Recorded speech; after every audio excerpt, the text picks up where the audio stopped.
वैसे तो Donald Trump ने अमेरिका के राष्ट्रपति का पद दूसरी बार संभालने के बाद से ही उथल पुथल मचा रखी है, जिसका असर खुद अमेरिका के लोगों के साथ साथ बाकी दुनिया भी देख ही रही है। ट्रंप के इन्हीं फितूरी बयानों में से एक था उनकी ग्रीनलैंड को डेनमार्क से छीनकर अमेरिका में मिलाने की मंशा के बारे में। मिलाना तो वो कनाडा को भी चाहते हैं और कह रहे हैं कि कनाडा को अमेरिका का 51वां राज्य बन जाना चाहिए, लेकिन वह इतना आसान नहीं। We need Greenland for national security purposes. We need them for economic security. Greenland is, we got applause as we land. पर ग्रीनलैंड को अमेरिका में मिलाने की उनकी हसरत पुरानी है। वह 2019 में भी अपने पहले कार्यकाल के दौरान यह इच्छा जाहिर कर चुके थे, लेकिन इस बार वह ज़्यादा गंभीर नजर आते हैं और राष्ट्रपति बनने के बाद उनके पहले 35 दिनों को देख लिया जाए तो साफ नज़र आ रहा है कि उन्होंने अपनी दिमाग की फितूरी उपजों को अमली जामा पहनाने में ज़्यादा तत्परता दिखाई है। आप ग्रीनलैंड का नक्शा और दुनिया के नक्शे पर उसकी जगह देखेंगे तो आपको समझ आ जाएगा कि ट्रंप उसके पीछे क्यों पड़े हैं।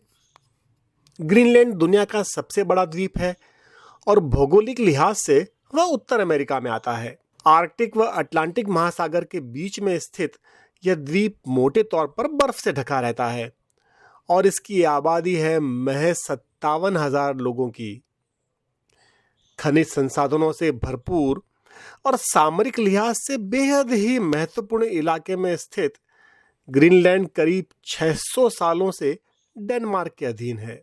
1953 तक यह डेनमार्क का उपनिवेश था और उसके बाद यह औपचारिक रूप से डेनमार्क का हिस्सा हो गया। 1979 में उसे थोड़ी स्वायत्तता मिली और उसकी अपनी अलग संसद हो गई। फिर 2009 में उसकी स्वायत्तता में इजाफा हुआ और उसे एक जनमत संग्रह के जरिए संपूर्ण आज़ादी हासिल करने के अधिकार को भी उसकी स्वायत्तता में शामिल कर दिया गया। साल 2023 में वहाँ के अलग संविधान का मसौदा तैयार किया गया और पिछले साल एक कमीशन भी बनाया गया था जिसे ग्रीनलैंड की आज़ादी के लिए ज़रूरी कदमों का मूल्यांकन करने का जिम्मा सौंपा गया।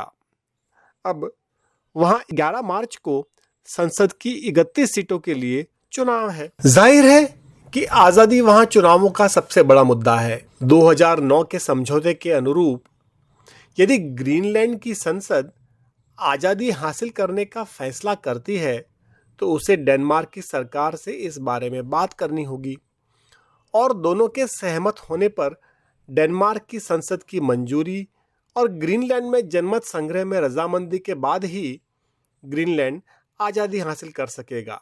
लेकिन आज़ादी की तरफ बढ़ रहे वहाँ के लोगों के सधे कदमों पर ट्रंप की महत्वाकांक्षाओं ने कुछ ब्रेक से लगा दिए हैं। ट्रंप ग्रीनलैंड को अपने कब्जे में लेने पर इतने ज़्यादा उतारू हैं कि उन्होंने इसके लिए बल प्रयोग की संभावना से भी इनकार नहीं किया है। ग्रीनलैंड के लोग आज़ाद तो होना चाहते हैं, लेकिन वे अमेरिका का हिस्सा नहीं बनना चाहते। ट्रंप से भी बहुत पहले जब ग्रीनलैंड डेनमार्क का उपनिवेश ही था, उस समय भी यानी शीत युद्ध के काल में तत्कालीन अमेरिकी राष्ट्रपति हैरी ट्रूमन ने ग्रीनलैंड को $100 मिलियन मूल्य के बराबर सोने के बदले खरीदने की पेशकश की थी, लेकिन डेनमार्क ने बेचने से मना कर दिया था। फिर 2019 में ट्रंप की ग्रीनलैंड को खरीदने की पेशकश को भी डेनमार्क ने खारिज कर दिया था। प्रधानमंत्री मेटे फ्रेडरिक्सन ने इसे बेतुका बताया था।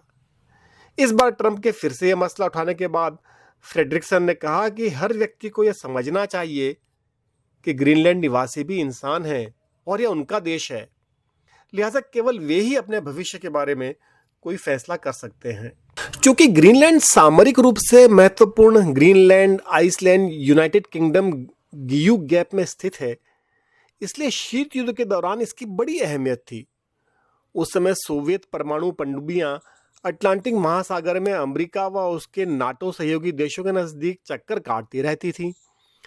डेनमार्क की सीमित सैन्य शक्ति के कारण वहां सोवियत संघ को चुनौती देने वाला कोई नहीं होता था। दूसरे विश्व युद्ध में अमेरिकी सेना ने ग्रीनलैंड का इस्तेमाल किया था। फिर शीत युद्ध के दौरान अमेरिका ने वहां उत्तर पश्चिमी तट पर तुली एयरबेस स्थापित किया था, जो बाद में पिटुफिक एयरबेस हो गया।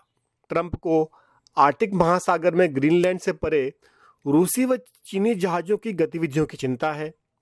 अब ग्रीनलैंड उसे मिल जाता है तो अमेरिका के कब्जे में वहां के कई दुर्लभ खनिज भंडार भी आ जाएंगे। ग्रीनलैंड की राजधानी नुक दरअसल डेनमार्क की राजधानी कोपेनहेगन की तुलना में न्यूयॉर्क से ज्यादा नजदीक है। खनिज के अलावा तेल व प्राकृतिक गैस भी ग्रीनलैंड में भरपूर मात्रा में मौजूद हैं। ट्रंप की उसमें खासी रुचि है।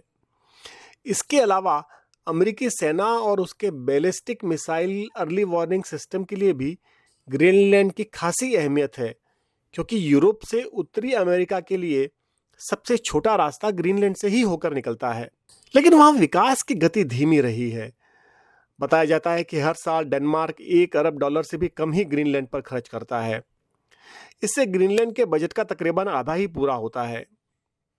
ग्रीनलैंड की बाकी अर्थव्यवस्था फिशिंग पर निर्भर है, जिसकी उसके निर्यात में 95% भागीदारी है। ऐसे में महज 57,000 की आबादी और विशाल भौगोलिक क्षेत्र वाला इलाका आज़ादी हासिल करके कैसे अपनी हिफाजत करेगा? यही वजह है कि ग्रीनलैंड के लोग आज़ादी तो चाहते हैं, लेकिन जीवन स्तर पर पड़ने वाले प्रभाव के डर से वे यह तय नहीं कर पा रहे कि आज़ादी कब मिलनी चाहिए। डेनमार्क पर आर्थिक निर्भरता को देखते हुए बहुत कम लोग हैं जो पूर्ण आज़ादी को एक निकट भविष्य में कायदे का विकल्प मानते हैं।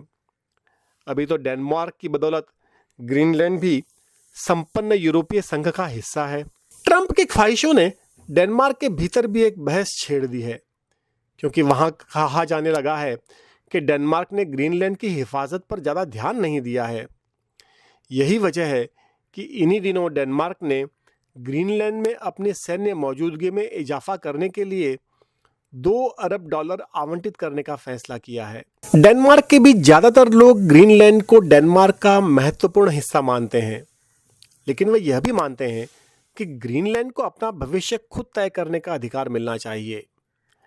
ज्यादातर लोग ग्रीनलैंड को अमेरिका को बेच देने के भी सख्त खिलाफ हैं।